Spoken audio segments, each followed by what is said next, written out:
సమగ్ర కుటుంబ కులగణన సర్వేలో భాగంగా వరంగల్ జిల్లా హన్మకొండ పట్టణంలో ఉన్నటువంటి ఈ ఎస్బీహెచ్ కాలనీలో గౌరవ మంత్రివర్యులు పొన్నం ప్రభాకర్ గారు, నేను, అలాగే ఇక్కడ ఉన్నటువంటి సర్వేకి నిర్వహిస్తున్నటువంటి ఎమ్యూనరేటర్ గారు ఒక ఇంట్లోకి రావడం జరిగింది. ఈ ఇంట్లో వాళ్ళకి ఎదురైతున్నటువంటి సమస్యలన్నీ తెలుసుకుంటే ప్రజలందరూ సంపూర్ణంగా సహకరిస్తున్నారనేటువంటి విషయాన్ని చెప్పడం జరిగింది.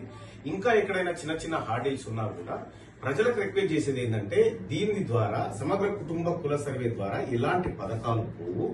కేవలం 93 సంవత్సరాల క్రితం జరిగినటువంటి కులగణన ఏదైతే ఉందో ఆ తర్వాత 93 సంవత్సరాల తర్వాత ఇప్పుడు చేస్తా ఉన్నారు. ఇది ప్రభుత్వానికి అవసరం, ప్రభుత్వం పంచేటువంటి పథకాలకు అవసరం. ముఖ్యంగా వెనుకబడిన తరగతులకు ఒక కులగణన అనేది ఒక బ్రహ్మాస్త్రం లాగా వాళ్ళ భవిష్యత్ తరాలను ఆర్థికంగా అన్ని రకాలుగా ముందుకు తీసుకుపోవడానికి ప్రభుత్వం సేకరిస్తున్నటువంటి లెక్క మాత్రమే. దీంట్లో ఎలాంటి అపోహలు చెందాల్సినటువంటి అవసరం లేదు. ఎవరైనా ఎమ్యూనరేటర్లకు గాని అధికారులకు గాని విధులకు ఆటంకం కలిగించి కొంతమంది భారతీయ జనతా పార్టీ నాయకులు, కొంతమంది బీఆర్ఎస్ పార్టీ నాయకులు కూడా ఏదో డిస్టర్బ్ చేసే కార్యక్రమం చేసినారు. అయితే ఇటీవల కాలంలో రాష్ట్ర ప్రభుత్వం వాళ్ళ విధులకు ఆటంకం కలిగిస్తే చర్యలు తీసుకుంటామనేటువంటి మాట చెప్పిన తర్వాత అలాగే బీఆర్ఎస్ పార్టీ నాయకులు కూడా స్వచ్ఛందంగా వాళ్ళు కూడా పాల్గొని చేస్తా ఉన్నారు. ఇది పార్టీల లెక్క కాదు, ఇది ప్రజల లెక్క.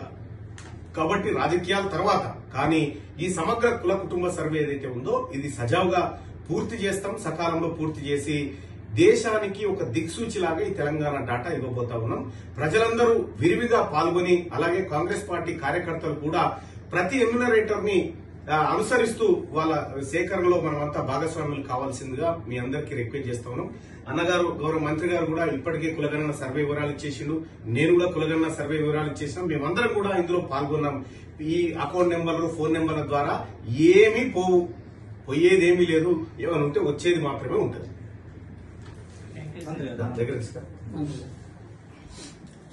హన్మకొండలో జరుగుతున్నటువంటి కుల సర్వేను నేను గౌరవ శాసన మండలి సభ్యులు తీన్మార్ మల్లన్న గారు ఒకసారి సమీక్ష చేద్దామని వచ్చినాం.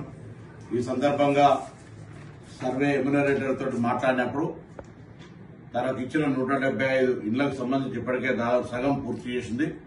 మిగతాకు సంబంధించింది కూడా తొందరలోనే పూర్తి చేసే విధంగా, ఎందుకంటే తన ఉపాధ్యాయ వృత్తిలో ఉండడం వల్ల మధ్యాహ్నం తర్వాత పాఠశాలకు కూడా ఇబ్బంది కలగద్దనే ఆలోచనతో ఇలా చేస్తా ఉన్నారు. ఇప్పుడు ఒకటే మాట తెలంగాణ ప్రభుత్వం తరఫున మరొకసారి విజ్ఞప్తి చేస్తాను. కుల సర్వే ద్వారా ప్రస్తుతం ఉన్న పథకాలు ఎవరికి ఇబ్బంది ఉండదు. కొత్తగా పథకాలు రావడం కావచ్చు, అర్హత పొందడం కావచ్చు, న్యాయం జరిగేటువంటి అవకాశం ఉంటుంది. ఇందుకు సంబంధించి తెలంగాణ ప్రభుత్వం పక్షాన, ముఖ్యంగా హైదరాబాద్ జిల్లా ఇన్ఛార్జిగా తెలంగాణ రాష్ట్రంలో ఉన్న రాజకీయ పార్టీల అధ్యక్షులందరూ 23వ తేదీలోపు మీరంతా మీ దగ్గర ఉన్నటువంటి ఎమ్యూనరేటర్లను పిలిచి అందుకు సంబంధించిన సర్వే పూర్తి చేసుకుని దాన్ని సోషల్ మీడియాలో పెట్టండి. లేదా 23వ తారీఖు నాడు నేను మీ దగ్గర ఉన్న ఎమ్యూనరేటర్లు తీసుకుని మీ ఇంటికి వచ్చి నేనే స్వయంగా మీ యొక్క సమాచారాన్ని సేకరించే ప్రయత్నం చేస్తా ప్రభుత్వం పక్షాన. అదేవిధంగా గౌరవ మంత్రులు, శాసనసభ్యులు, పార్లమెంట్ సభ్యులు, ఐఏఎస్ అధికారులు, ఈ సమాజానికి మార్గదర్శకులైనటువంటి సినిమా యాక్టర్లతో సహా అన్ని రకాల కళాకారులు మీ సర్వేలో భాగస్వాములై ఈ యొక్క సమాచారాన్ని సోషల్ మీడియా ద్వారా మిగతా సమాజానికి చెప్పే ప్రయత్నం చేయమని రాష్ట్ర ప్రభుత్వం పక్షాన విజ్ఞప్తి చేస్తున్నాం. ఈ విషయంలో దేశానికి దిక్సూచి కాబోతోంది ఇవాళ తెలంగాణ రాష్ట్రం.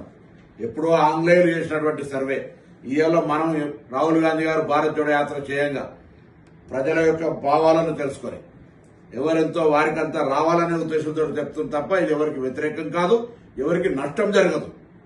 అన్యాయం జరిగిన వాళ్ళు కొంత న్యాయం జరుగుతుంది తప్ప ఎవరికి అన్యాయం జరిపే ఉద్దేశం కాదని మనవి చేస్తూ, దయచేసి అన్ని రాజకీయ పార్టీలు కావచ్చు, సమాజానికి మార్గదర్శకులైనటువంటి అన్ని రంగాలకు సంబంధించిన వాళ్ళు వెంటనే ఈ కార్యక్రమం చేపట్టాలని, నేను 23 నాడు నేను తప్పకుండా